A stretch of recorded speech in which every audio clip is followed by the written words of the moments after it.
우리 시편 119편 1절에서 24절 말씀까지 우리 함께 봉독하겠습니다. 행위가 온전하여 여호와의 율법을 따라 행하는 자들은 복이 있으며 여호와의 증거들을 지키고 전심으로 여호와를 구하는 자는 복이 있도다. 참으로 그들은 불의를 행하지 아니하고 주의 도를 행하는도다. 주께서 명령하사 주의 법도를 잘 지키게 하셨나이다. 내 길을 굳게 정하사 주의 율례를 지키게 하소서. 내가 주의 모든 계명에 주의할 때에는 부끄럽지 아니하리이다. 내가 주의 의로운 판단을 배울 때에는 정직한 마음으로 주께 감사하리이다. 내가 주의 율례들을 지키오리니 나를 아주 버리지 마옵소서. 청년이 무엇으로 그의 행실을 깨끗하게 하리이까? 주의 말씀만 지킬 따름이니이다. 내가 전심으로 주를 찾았사오니 주의 계명에서 떠나지 말게 하소서. 내가 주께 범죄하지 아니하려 하여 주의 말씀을 내 마음에 두었나이다. 찬송을 받으실 주 여호와여, 주의 율례들을 내게 가르치소서. 주의 입의 모든 규례들을 나의 입술로 선포하였으며 내가 모든 재물을 즐거워함 같이 주의 증거들의 도를 즐거워하였나이다. 내가 주의 법도들을 작은 소리로 읊조리며 주의 길들에 주의하며 주의 율례들을 즐거워하며 주의 말씀을 잊지 아니하리이다. 주의 종을 후대하여 살게 하소서. 그리하시면 주의 말씀을 지키리이다. 내 눈을 열어서 주의 율법에서 놀라운 것을 보게 하소서. 나는 땅에서 나그네가 되었사오니 주의 계명들을 내게 숨기지 마소서. 주의 규례들을 항상 사모함으로 내 마음이 상하나이다. 교만하여 저주를 받으며 주의 계명들에서 떠나는 자들을 주께서 꾸짖으셨나이다. 내가 주의 교훈들을 지켰사오니 비방과 멸시를 내게서 떠나게 하소서. 고관들도 앉아서 나를 비방하여 싸우니 주의 종은 주의 율례들을 작은 소리로 읊조렸나이다. 주의 증거들은 나의 즐거움이요 나의 충고자니이다. 아멘. 아멘. 오늘 우리가 24절까지만 읽었지만 오늘 시편 119편은 150편의 시편 가운데 가장 긴 장이기도 하고 또 성경 전체를 보더라도 가장 긴 장이죠. 무려 176절에 이릅니다. 이게 176절에 이르는 그 이유가 시편 중에는 이거 히브리어 알파벳 순으로 시작하는 그런 시편이 있다 그랬죠. 알파벳 순으로 알파벳 시편이라 그래서 갓을 밟는 모양이다 그래서 답관체 시다라고 하는데요. 그런 시편이 총 8편이 나옵니다. 근데 그 가운데 정확하게 알파벳의 첫 글자를 따서 지은 시이기도 하고 오늘 말씀에 보면은 히브리어 알파벳이 총 22자인데요. 8절, 1절에서 8절까지는 그 가운데 첫 글자, 영어로 말하면 A로 시작하는 말로 쭉 시작하는 거예요. 1절, 2절, 3절, 4절이 다 A로 시작하고, 그 다음에 9절에서 16절까지는 또 그 다음 글자, 영어로 말하면 B로 시작하고, 그래서 B로 시작하는 그 말이 계속 되어져서 결국 8절씩 이 22자에서 176절이 되어지는 것입니다. 그리고 또 놀라운 것은 그 모든 시편 176절의 말씀 가운데 단 4절만 제외하고 전부 주의 율례, 주의 법도, 주의 법, 율법, 계명 이런 말씀이 들어가죠. 주의 말씀. 그러니까 전부 이 말씀들이 다 하나님의 말씀과 관련 있는 그런 말씀이다라는 것입니다. 그래서 이 말씀을 이제 말씀 시편이다라고도 하던 것이죠. 이 모든 말씀이 다 신명기의 언약의 조항이기도 하고요. 하나님의 명령, 하나님의 말씀을 뜻하는 것이기도 합니다. 오늘 1절의 말씀에 보면 행위가 온전하여 여호와의 율법을 따라 행하는 자들은 복이 있으며 라고 말하죠. 행위가 온전하여 여호와의 율법을 따라 행하는 자들이 복이 있다라는 것입니다. 우리나라 말은 그냥 복이 있으며 라는 말이 제일 마지막에 들어가는데 원래는 복이 있도다로 시작하는 것입니다. 복이 있도다. 복이 있도다. 복이 있도다. 행위가 온전하여 여호와의 율법을 따라 행하는 자들이요. 그러니까 어떤 사람이 복이 있습니까? 여호와의 율법을 행하는 자들. 그러니까 말씀을 듣는 자들, 말씀을 읽는 자들, 이런 여러 가지 의미가 있겠지만 오늘 시편 119편 전체적으로 봤을 때 말씀을 행하는 자들에게 복이 있다라는 것입니다. 우리 시편 1편의 말씀 우리가 잘 알죠? 이 말씀 복이 있도다로 시작하는 그 말씀 복 있는 사람은 이로 시작해서 악인들의 길을 따르지 아니하며 죄인들의 길에 서지 아니하며 오만한 자들의 자리에 앉지 아니하고 오직 여호와의 율법을 즐거워하여 그 율법을 주야로 묵상하는 자로다라고 말하죠. 묵상하는 도다. 그러니까 하나님의 말씀을 묵상하는 자, 하나님의 말씀을 즐거워하는 사람이 복이 있다라는 것이죠. 오늘 말씀에는 행위가 온전하여 여호와의 율법을 따라 행하는 자들, 다시 말하면 그렇게 하나님의 말씀을 무시하고 따르지 않는 자들은 복이 없다라는 것이죠. 오늘 하나님께서 우리들에게 말씀을 주신 것은 그 말씀을 잘 이해하고 깨달아서 너희가 지식을 많이 쌓으라는 것에 있는 것이 아닙니다. 오늘 말씀은 행위가 온전하여 여호와의 율법을 따라 행하는 것입니다. 따라 행하라, 지켜 행하라 라는 것이죠. 그 말씀대로 살아가는 것, 그 말씀대로 순종해 나가는 것, 이것이 복이 있다라는 것입니다. 어제 새벽에 기도하는 가운데 하나님께서 저에게 지금 말씀드린 그 마음을 주시더라고요. 우리에게 하나님께서 말씀을 주신 것은 단순히 그 말씀을 잘 지식적으로 알고 지혜를 얻으라라는 것이 아니라요.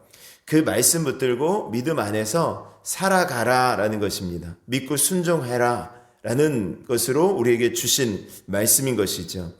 그래서 우리가 하나님께서 우리에게 주신 말씀이 우리의 삶을 통해서 증거되어지는 것입니다. 우리의 손을 통해 드러나고 우리의 발을 통하여 드러나고 우리의 모든 삶 속에서 하나님의 말씀이 나타나지는 것, 어쩌면 그것이 하나님께서 우리들에게 말씀을 주신 이유다라는 것입니다.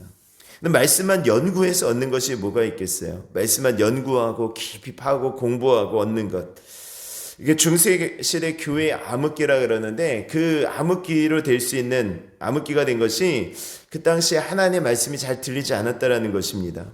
또 분명히 성경을 연구하는 사람들, 학자들은 많았는데 그 말씀을 어떻게 삶에서 적용할 것인가 라는 것이 아니라 그냥 단순히 저 바늘 끝에 천사가 몇 명이 앉을 수 있는가 이런 것들을 막 토론하고 연구했다 그러더라고요.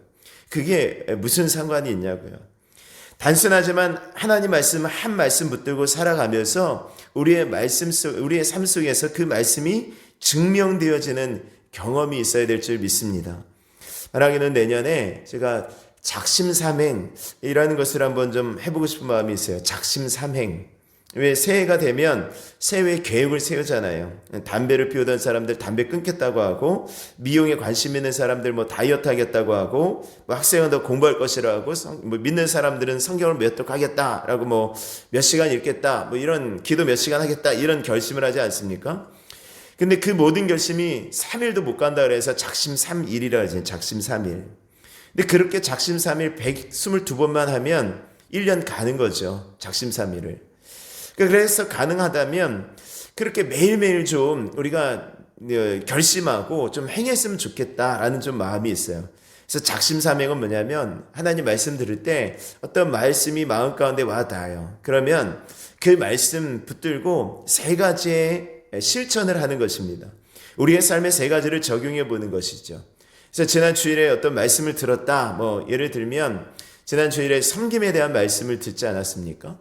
그럼 이번 한 주간 동안 살아가면서 그 섬김의 3가지 모습을 한번 계획하고 그 3가지를 한번 실천해 보자라는 것입니다. 그래서 적어도 주일에 한번 말씀 들으면 작심삼일 하루에 3가지는 힘들더라도 그 말씀 기억하면서 일주일 동안 3가지 3번은 한번 실천해 보자라는 것입니다. 하실 수 있겠죠. 3가지니까요. 근데 그 3가지가 계속 52주가 되면 몇 번이 될까요? 우리가 한 주간의 말씀 들은 것이 그대로 그냥 묵혀두고 나만 알고 그냥 거기서 끝나는 것이 아니라 그 말씀 붙들고 일주일 동안 3가지의 실천을 했어요. 그럼 1년이면 벌써 156가지가 될까요? 그리고 10년이면 더 많아지겠죠? 20년이 더 많아지겠죠? 그럼 우리의 삶이 어떻게 달라질까요? 그것이 한번 기대해 보자라는 것입니다. 오늘 말씀대로 행하는 자가 복이 있다라고 말씀하시는 것입니다. 두 번째 2절의 말씀에 보니까 여호와의 증거들을 지키고 전심으로 여호와를 구하는 자는 복이 있도다. 이도 말씀하죠. 여호와의 증거들을 지키고라는 것입니다. 복이 있는 사람이 어떤 사람인가? 말씀을 행하는 사람, 또 증거들을 지키는 사람이라는 것입니다. 3절의 말씀에 보면 참으로 그들은 불의를 행하지 아니하고 주의 도를 행하는도다. 여기도 말씀하죠. 주의 도를 행하는도다. 참으로 그들은 불의를 행하지 아니하고 주의 도를 행하는도다. 여기서는 불의를 행한다라는 것은 그냥 행한다라는 것이에요. 행동한다. 근데 주의 도를 행한다라는 것은 주의 도를 따른다, 주의 길을 걸어간다라는 의미가 있습니다. 그러니까 우리가 주님의 말씀대로 행한다라는 것은요, 주님의 말씀을 따라간다, 주님의 뒤를 따라간다라는 그런 의미가 같이 포함되어 있는 것이라는 것이죠. 그러니까 계속해서 말씀하는 것입니다. 오늘 1절에서 8절은 이 지킴의 행함에 대한 문제를 계속 말씀하고 있는 것입니다. 우리가 계속해서 따라가야 될 것이 주님의 말씀인 것을 믿습니다.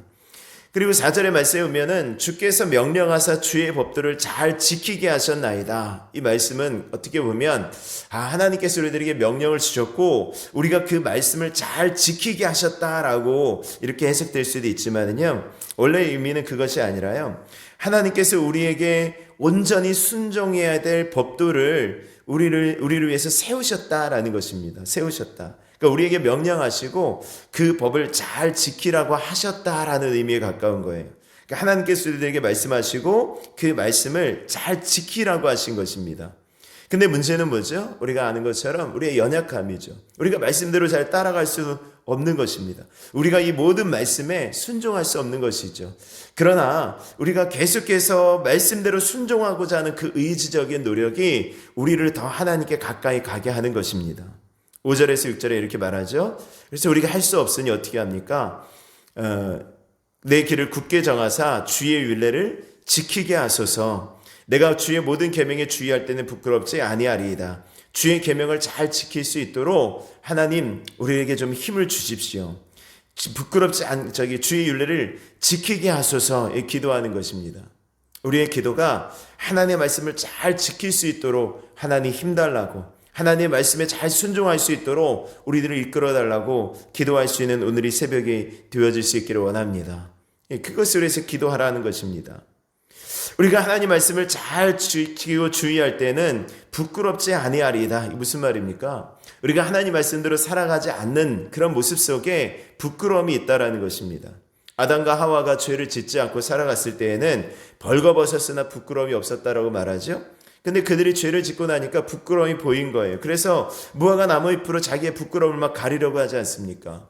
우리 죄 지은 사람도 보면은 너무나도 얼굴이 좀 두꺼운 사람 말고는 웬만하면 죄를 짓고 이렇게 들어가는 자리에 이렇게 걸려서 텔레비전에 나온다, 뉴스에 나온다라고 하면은 자기의 옷을 들어서 얼굴을 가리고 어떻게든 머리를 내려서 얼굴을 가리고 어떻게든 얼굴을 가리려고 하는 것입니다. 왜죠? 부끄러우니까요.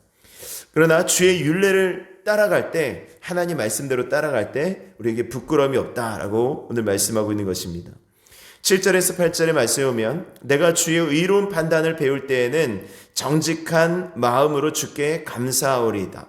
또 내가 주의 율례들을 지키오리니 나를 아주 버리지 마옵소서라고 말합니다. 주의 의로운 판단을 배울 때에는 정직한 마음으로 주께 감사하겠다라고 말합니다. 이 시대 속에 이 하나님의 말씀과 하나님의 공의를 잘 배워야 될 필요가 있습니다. 기독교 교육을 하시는 분의 늘 하소연이 있죠. 일주일 동안 세상적인 학문을 배우는데 아이들이 다 온 시간과 노력을 투자하죠. 어른들은 거기에 돈을 막 투자하죠. 아이들은 학교에서 공부하는 것뿐만이 아니라 학원에서도 공부하고 집에서도 공부하죠. 그러니까 학원비로 적지 않은 돈을 투자하고 아이들도 그만큼의 많은 시간을 쏟고 있는 것입니다. 그 시간으로 따져도 정말 일주일 따져보면 정말 어마어마한 그런 세상적인 공부를 하고 있습니다. 근데 그에 반해서 이 기독교적 교육, 이 성경 교육은 과연 얼마나 많이 하는가라는 것입니다. 이 기독교 교육 하시는 분들이 그러다 보니까 힘들다라는 거죠. 어떻게 그 세상적인 교육으로 일주일 동안 살아갔던 그 아이들, 그 시간에 비해서 주일날 1시간 예배드리고 2시간 예배드리는 것으로 어떻게 그게 할 수 있겠냐라는 것입니다.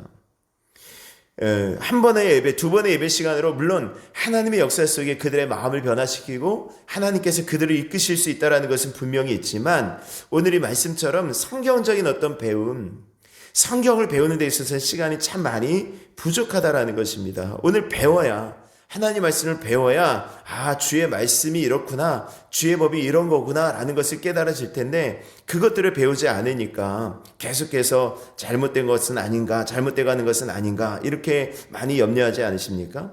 어쨌든 우리가 하나님 말씀을 배워야 되는 것입니다. 배워야 되는 것. 우리도 역시 배워야 되겠죠. 의로운 법을 배워야 또 가르칠 수 있는 것입니다. 9절의 말씀에 보면 청년이 무엇으로 그의 행실을 깨끗하게 하리까 주의 말씀만 지킬 따름이니이다 라고 말합니다. 그러면서 이제 10절 이하에 쭉 말씀해 보면은 전심으로 주주를 찾았으니 주의 계명에서 떠나지 말게 하소서. 어쨌든 말씀대로 살아가겠다, 말씀대로 살게 하소서라는 것입니다. 근데 왜 특별히 청년이 무엇으로 그의 행실을 깨끗하게 하리까 주의 말씀만 지킬 따름이니이다. 왜 청년을 대상으로 말하고 있을까요? 어떤 분은 이 청년이 혈기왕성해서 죄짓기가 가장 쉬운 때이기 때문이다. 그렇기 때문에 더더욱이 하나님의 말씀으로 정결하게 살아야 된다. 그것을 강조하는 것이다 라고 말씀을 하십니다. 근데 정말 그런지 한번 떠올려 봤어요. 여러분들 정말 그렇습니까? 청년이라서 죄를 많이 짓고 청년의 때에만 여러분들이 혈기왕성해서 여러분들 많은 유혹에서 막 노출이 되고 청년의 때에 그렇게 잘못된 것으로 빠지기 쉬울까요? 예, 제가 제 경우를 통해서 이렇게 쭉 살펴보면 만약에 제가 인격적으로 주님을 만나지 못했다고 한다면 그 청년의 때에 죄 짓는 것이나 지금 죄 짓는 것이나 크게 다를 바가 없었을 것 같아요. 다시 말씀드리면 청년은 청년의 때에 지을 수 있는 죄악들이 있는 거죠. 지금도 역시 마찬가지 제가 이렇게 살아온다고 제가 죄를 짓지 않고 살 수 있는 것은 아니잖아요. 그때에 맞는 죄가 있더라고요. 그 연령대에 그 죄 지을 수 있는 그 환경에 그 유혹이 항상 있더라고요. 청년은 청년의 때의 유혹과 죄악이 지을 수 있는 죄악들이 있고요. 그리고 중년은 중년의 때는 중년의 때대로 또 유혹이 또 많고요. 또 노년의 때는 노년의 때대로 여러분들 지을 수 있는 죄들이 참 많습니다. 아이들은 아이들대로요. 그러니까 그때에 맞는 모든 시간들이 다 있다라는 것입니다. 오늘 말씀을 이 청년이 무엇으로 그래서 청년들에게만 주시는 말씀이구나 이렇게 받으시면 안 된다라고 말씀드리는 것입니다. 앞으로의 모든 남은 인생 속에 지금이 가장 청년인 우리 지금 이 시간 하나님께서 우리들에게 주시는 말씀으로 여러분들이 함께 받으실 수 있는 은혜가 있기를 원합니다. 청년의 때, 청년이 무엇으로 그 행실을 깨끗하게 하리까 주의 말씀만 지킬 따름이니이다. 이 청년뿐만이 아니라 바로 우리가 무엇으로 그 행실을 깨끗하게 하겠습니까? 주의 말씀만 지킬 따름입니다. 우리가 오늘 하루도 주의 말씀만 지키다. 그러면서 뒤에 말씀이면은 주의 말씀만 따르겠습니다. 주의 말씀을 마음에 두고 살아가겠습니다. 주의 말씀을 즐거워하며 주의 말씀을 잊지 않겠습니다. 주의 말씀을 묵상하고 그 말씀을 잊지 않고 지키며 살아가겠습니다. 라는 고백이 이제 24절의 말씀까지 쭉 나오고요. 더 나아가서 전체적인 시편 119편의 주제로 말씀하고 있는 것입니다. 오늘 이 말씀 속에 오늘 여러분들에게 주신 이 말씀 가운데 여러분들이 한 말씀을 좀 붙잡으실 수 있기를 바랍니다. 그리고 혹시라도 시간이 되시면이 아니라 꼭 시편 119편의 전체의 말씀을 한번 쭉 읽어보실 수 있기를 바랍니다. 그리고 읽으시면서 주의 말씀, 주의 율례, 주의 법 이런 어떤 말씀을 상징하는 말씀이 나온다면 특별히 더 주의해서 읽으시고 그 말씀을 또 우리의 마음 가운데 새기고 그 말씀 붙들고 또 오늘 한날을 살아갈 수 있는 이 복된 시간이 되어질 수 있기를 원합니다. 그 말씀 묵상하며 잊지 않고 순종하며 따라가서 정말 오늘 하루도 주의 말씀 가운데 복된 삶을 살아갈 수 있는 우리 모든 삶이 되어질 수 있기를 주의 이름으로 축원합니다. 우리 함께 찬송 드리시고 기도하겠습니다.